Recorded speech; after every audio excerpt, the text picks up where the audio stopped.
palm-sized specimen from the Tsumeb mine, Namibia. Perhaps not the most aesthetic, but a lovely example of what appears to be tenantite, solid section of the tenantite. Of course, associated with the tenantite, you'd find the galena and the likes of enargite. I'm going to have a closer look under magnification. What I see here mainly are these almost tenantite pyramids sitting across that. Pretty large examples of the species.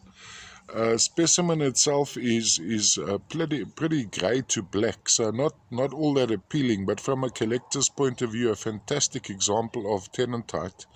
All the way, of course, from the Tsumeb mine, Namibia. Little bit of a history on the Tsumeb mine among collectors internationally because of the diversity of mineral species which came out there.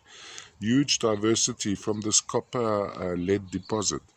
The guys were mining for copper and lead in the early last century, early 1900s and before. And mining ceased, must have been in the 80s or the 90s. No longer being mined, of course, last mined in last century, all the way from Namibia. Tenantite, pretty solid tenantite, crystalline sections on top here as well.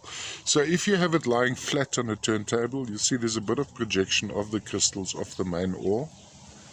And then, of course, looking from the top down there, you can see those little pyramids of the tenantite. Most likely some enargite associated here as well, and for the Tsumeb specialists, some other fruity little tidbits. The more you magnify this material from Tsumeb, the more you actually see.